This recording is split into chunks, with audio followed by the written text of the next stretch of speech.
ایک خاتون جب بھی اپنے شوہر کو پسند کا کھانا لا کر دیتی تو شوہر اس سے کہتا کہ یہ اچھا بنایا ہے لیکن میری ماں اس سے بہتر پکاتی ہیں۔ بیوی شوہر کو مسکرا کر دیکھتی اور چلی جاتی، اور جب بھی بیوی اچھا پرفیوم لگاتی تو وہ اس سے کہتا کہ کمال ہے پر میری ماں کی خوشبو کی طرح ہے۔ وہ یہ سنتے ہی مسکرا کر رہ جاتی۔ اسی طرح سے اس خاتون نے ساری زندگی ایسے ہی الفاظ سن کر گزار دی۔ شوہر کہتا کہ ماں کرتی ہے، ماں کہتی ہے، ماں کا پرفیوم، ماں کا کھانا پکانا، ماں ماں ماں۔ بیوی ہر بار مسکرا کر رہ جاتی تھی۔ شادی کے 10 سال بعد ان کی والدہ کا انتقال ہو گیا۔ والدہ کی تدفین کے بعد شوہر ایک دن اکیلا کمرے میں بیٹھا ہوا تھا تو اس کی بیوی اس کی اس آزمائش میں اسے تسلی دینے کے لیے گئی۔ بیوی کو دیکھتے ہی شوہر نے کہا کہ اب تمہارا کھانا پکانا میری ماں کے جیسا ہو گیا ہے اور تمہاری باتیں میری ماں کی طرح ہو گئی ہیں اور تمہاری ہنسی اور خوشبو اب میری ماں کے جیسی ہے۔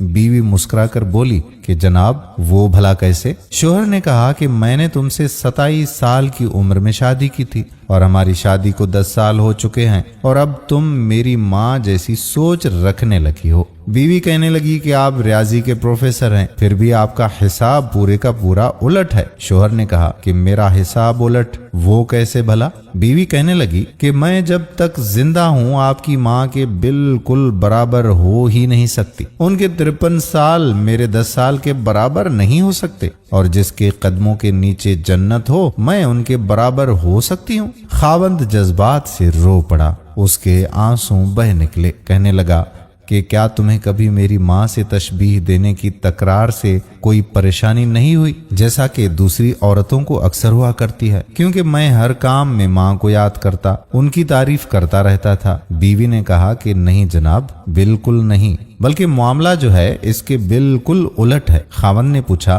کہ بھلا وہ کون سی باتیں ہیں جو تم تمنا کرتی رہی اور میں تم سے پوچھ ہی نہ سکا؟ بیوی نے کہا کہ جب بھی آپ اپنی ماں کی بات کرتے تھے اور میرا موازنہ ان سے کرتے تھے تو میں یہ کہتی تھی کہ اے میرے اللہ، میرے بیٹے کے دل میں بھی میری محبت ویسے ہی ڈال دے جس طرح تو نے اس کی دادی کی محبت اس کے باپ کے دل میں ڈالی ہے، کیونکہ آپ اپنی والدہ سے محبت تمام حدوں سے بڑھ کر کرتے ہیں، اور میں بھی یہی چاہتی ہوں کہ میرا بیٹا بھی مجھ سے ویسی ہی محبت کرے جیسی آپ اپنی والدہ سے کرتے ہیں۔ اور میرے سرتاج، مجھے آپ پر فخر ہوتا تھا کیونکہ آپ کا بیٹا بالکل آپ پر جائے گا۔ اے اللہ پاک، ہمیں والدین کی رضا حاصل کرنے والوں میں شامل فرما، آمین۔ دوستو، اگر آج کی بہو یہ بات اور یہ گر سیکھ لے تو بڑھاپے میں پرسکون رہے گی۔ آج کسی کے بیٹے پر قبضہ جمانے کی کوشش کل اپنے بیٹے کو ہاتھوں سے نکال دے گی، کیونکہ دنیا مکافات عمل ہے، یہاں پر جیسے کریں گے